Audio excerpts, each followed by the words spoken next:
أشهد أن لا إله إلا الله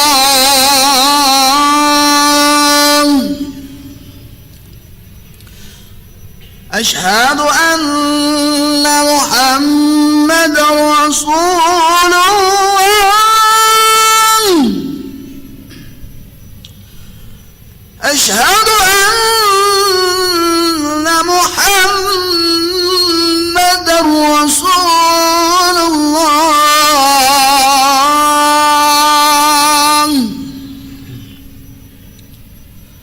حي على الصلاة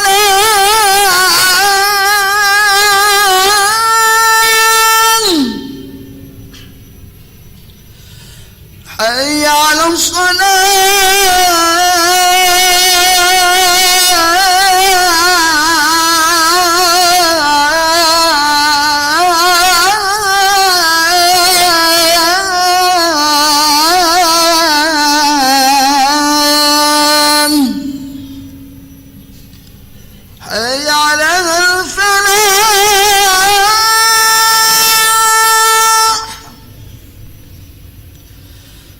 حي على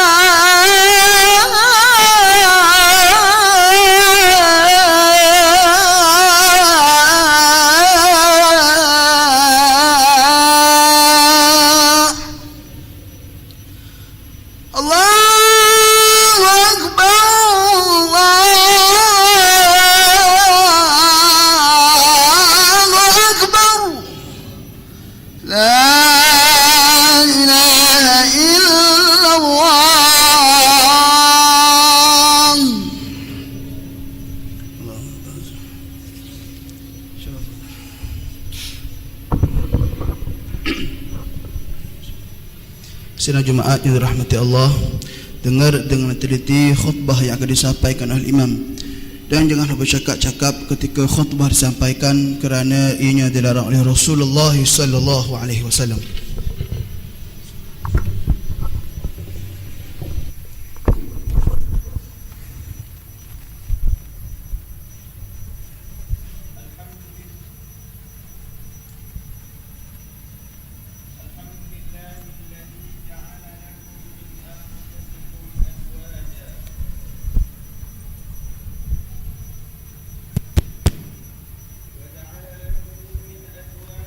بنين وحفدة ورزقكم من الطيبات أشهد أن لا إله إلا الله وحده لا شريك له له الملك وهو على كل شيء قدير وأشهد أن محمدا عبده ورسوله المبعوث رحمة للعالمين اللهم صل وسلم وبارك على سيدنا وحبيبنا وشفيعنا ومولانا محمد أشرف الأنبياء والمرسلين وعلى آله وأصحابه أجمعين أما بعد فيا إخواني المسلمين اتقوا الله حق تقاته بامتثال أوامره واجتناب نواهيه Ikhwani al-muslimin rahimakumullah, saya berpesan kepada diri saya sendiri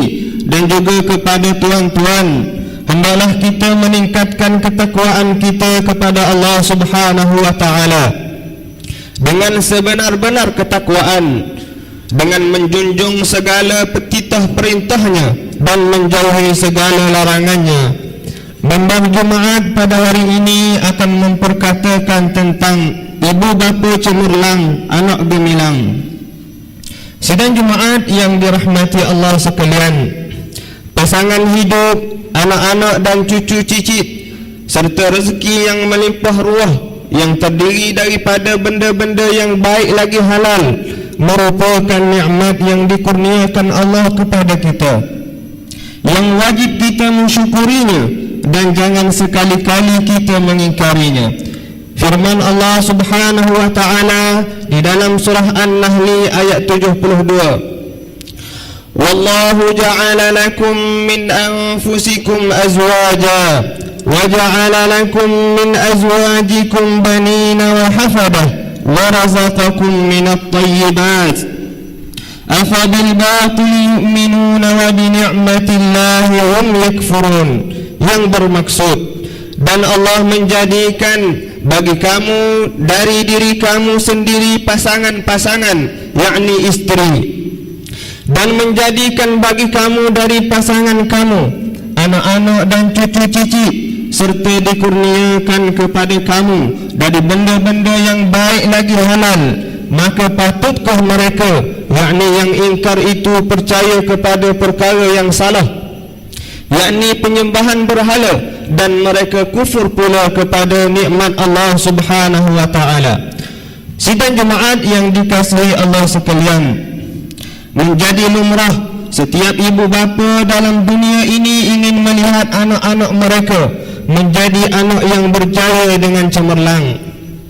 Namun sebahagian daripada mereka kurang berusaha ke arah itu. Sedangkan untuk mencapai matlamat tersebut, ibu bapa perlu terlebih dahulu memperlengkapkan diri mereka sebagai seorang pendidik yang cemerlang, yang boleh dicontohi oleh anak-anak mereka. Selaras dengan perintah Allah Subhanahu wa ta'ala di dalam surah Tahrim ayat 6, Ya ayyuhalladzina amanu qu anfusakum wa ahlikum nara waquduha an-nas wal hijarah 'alayha malaikatun ghilazun shidadun la ya'suna Allah ma amarahum wa yaf'aluna ma yu'marun. Yang bermaksud, wahai orang-orang yang beriman, peliharalah diri kamu dan keluarga kamu dari neraka yang bahan-bahan bakarannya manusia dan batu berhala. Neraka itu dijaga dan dikawal oleh malaikat-malaikat yang keras kasar layanannya. Mereka tidak menderhaka kepada Allah dalam segala yang diperintahkannya kepada mereka, dan mereka pula tetap melakukan segala yang diperintahkan. Sidang jemaat yang diberkati Allah sekalian, di antara ciri-ciri kecemerlangan yang perlu ada ialah yang pertama, menguasai ilmu pengetahuan secukupnya, baik ilmu yang berbentuk fardu ain maupun ilmu yang berbentuk fardu kifayah. Tanpa ilmu pengetahuan, seseorang itu tidak akan mampu menjalankan tanggungjawab dengan baik dan sempurna. Abu Darda radhiyallahu anhu pernah berkata, "Man 'amila fi ghairi ilmin kana ma yufsidu akthara mimma yuslih." Maksudnya, sesiapa yang beramal tanpa ilmu, sesungguhnya apa yang mendatangkan kerosakan lebih banyak daripada kebaikan. Malah ilmu pengetahuan yang dimiliki oleh ibu bapa juga sedikit sebanyak akan diwarisi oleh anak-anak mereka. Sejarah telah membuktikan bahawa kebanyakan tokoh-tokoh yang hebat-hebat di dunia ini adalah terdiri daripada anak-anak orang yang hebat.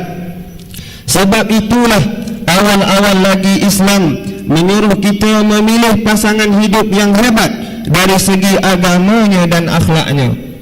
Yang kedua, bertakwalah kepada Allah dengan mentaati segala perintahnya dan menjauhi segala larangannya, serta melatih anak-anak mereka untuk berbuat demikian. Sebagaimana hadis yang diriwayatkan daripada Ibnu Abbas radhiyallahu anhuma, di mana Rasulullah sallallahu alaihi wasallam pernah bersabda, "I'malu bi ta'atillah wattaqu ma'asiyallah wa muru auladakum bimtithali awamir wajtinabi nawahi fadzalika wiqayatun lahum wa lakum minan nar." Yang bermaksud, beramallah kamu dengan mentaati Allah dan takutilah kamu akan segala bentuk maksiat kepada Allah Subhanahu wa ta'ala, dan serulah anak-anak kamu menjunjung segala perintah Allah dan menjauhi segala larangannya, kerana yang demikian itu akan dapat memelihara mereka dan diri kamu daripada api neraka. Hadis riwayat Ibnu Jarir dan Ibnu Munzir. Yang ketiga, kemampuan membimbing dan melatih anak-anak supaya mematuhi ajaran Islam, kerana anak-anak tidak akan mampu berbuat demikian tanpa latihan dan bimbingan daripada ibu bapa. Diseteru itu, Islam mewajibkan ibu bapa menyuruh anak-anak mendirikan sembahyang sejak umur 7 tahun lagi. Sebagaimana hadis Nabi sallallahu alaihi wasallam, muru auladakum bis-salah wa hum abna'u 7 sinin wadribuhum 'alayha wa hum abna'u 10 sinin wa farriqu bainahum fil madaji'. Maksudnya, suruhlah anak-anak kamu mendirikan sembahyang ketika mereka berumur 7 tahun dan pukullah mereka jika mereka meninggalkan sembahyang ketika mereka berumur 10 tahun, serta pisahkan antara mereka pada tempat tidur. Hadis riwayat Hakim dan Abu Daud. Yang keempat, pendapatan yang diperolehi adalah dari sumber yang halal, supaya mereka tidak menyara hidup anak-anak mereka dengan sumber yang haram, kerana ia akan memberi kesan kepada kehidupan anak-anak.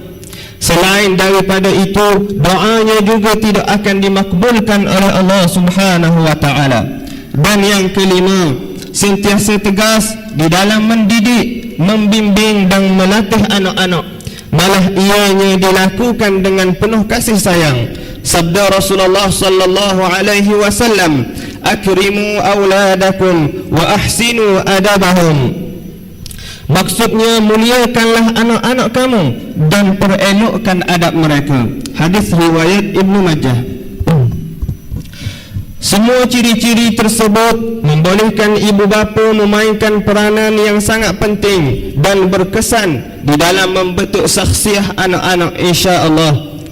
Bagi mengakhiri khutbah ini, marilah sama-sama kita merenung kata-kata Imam Al-Ghazali rahimahullah. Anak-anak itu adalah amanah di sisi kedua ibu bapanya, dan hatinya yang suci itu adalah ibarat batu permata yang sangat mahal nilainya.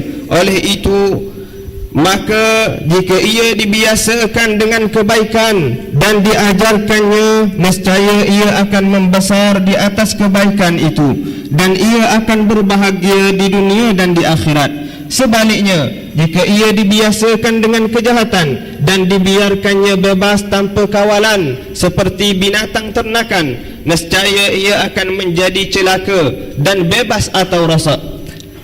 Dan cara menjaga dan mengawal ialah dengan mendidik, melatih dan mengajarkannya tentang akhlak-akhlak yang baik. A'udzu billahi minasyaitonir rajim. Al-mal wal banuna zinatul hayatid dunya wal baqiyatus salihatu khairun 'inda rabbika thawaban wa khairun amala. Yang bermaksud, harta benda dan anak pinak itu adalah perhiasan hidup di dunia, dan amal-amal saleh yang kekal faedahnya itu lebih baik pada sisi Tuhanmu sebagai balasan pahala, dan lebih baik sebagai asas yang memberi harapan. Surah Al-Kahfi ayat 46.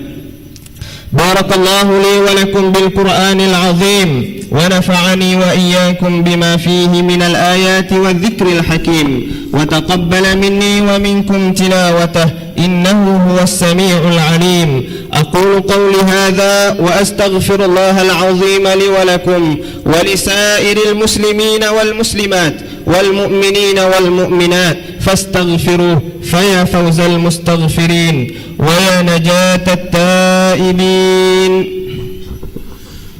Amin, amin, ya muwaffiq at-ta'i'in, wafiqna li ta'atika ajma'in, wa tub 'alaina wa 'alal muslimin, waghfir dhanba man yaqulu nastaghfirullahal 'azim wa nastaghfirullahal 'azim.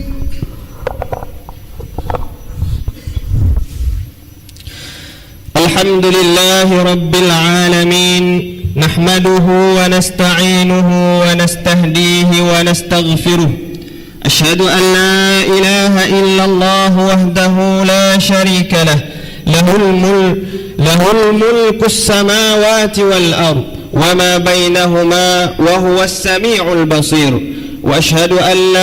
وأشهد أن محمدا عبده ورسوله وخليله وحبيبه اللهم صل وسلم وبارك على سيدنا ونبينا ومولانا محمد وعلى آله وأصحابه ومن تبعهم بإحسان إلى يوم الدين أما بعد فيا أيها الناس اتقوا الله وأطيعوه لعلكم ترحمون إخواني المسلمين حفظكم الله.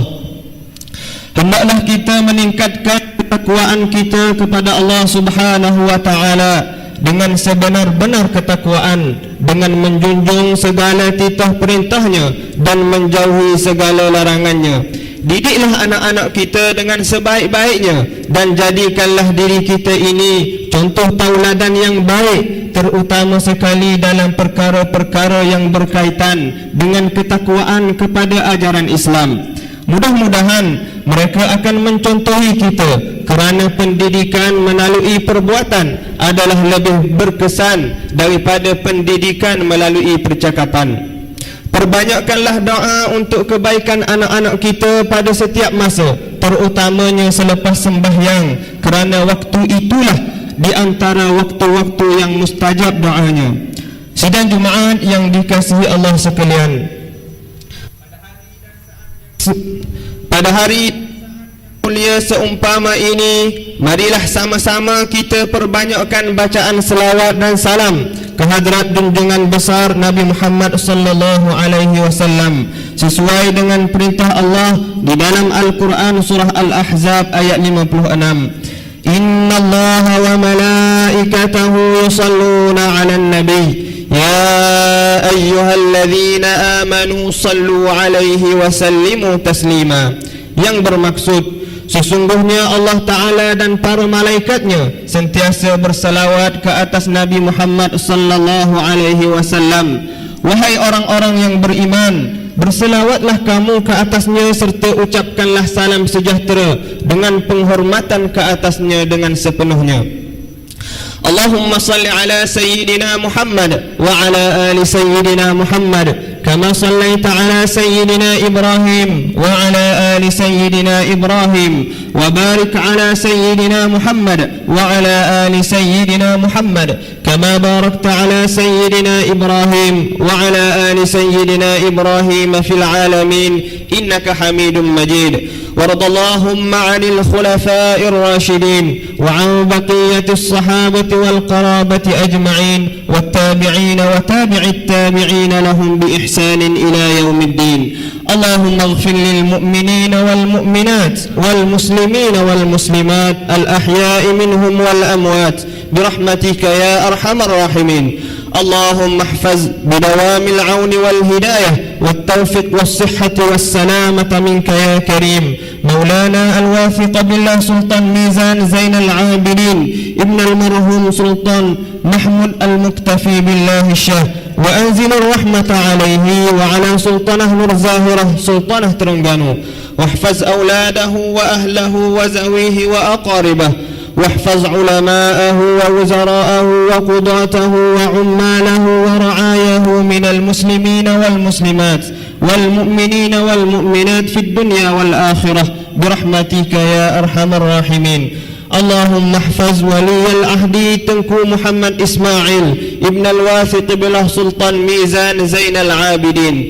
اللهم أعز الإسلام والمسلمين، اللهم انصر الإسلام والمسلمين واجمع كلمتهم على الحق والدين ودمر الكفرة والمشركين والمنافقين أعداءك أعداء الدين. ربنا اغفر لنا ولإخواننا الذين سبقونا بالإيمان ولا تجعل في قلوبنا غلا للذين آمنوا ربنا إنك رؤوف رحيم. ربنا ظلمنا أنفسنا وإن لم تغفر لنا وترحمنا لنكونن من الخاسرين. ربنا آتنا في الدنيا حسنة وفي الآخرة حسنة وقنا عذاب النار وصلى الله على سيدنا محمد وعلى آله وصحبه وسلم والحمد لله رب العالمين. عباد الله، إن الله يأمر بالعدل والإحسان وإيتاء ذي القربى وينهى عن الفحشاء والمنكر والبغي يعظكم لعلكم تذكرون. فاذكروا الله العظيم يذكركم واشكروه على نعمه يزدكم واسألوه من فضله يعطكم ولذكر الله أكبر والله يعلم ما تصنعون. أقيموا الصلاة.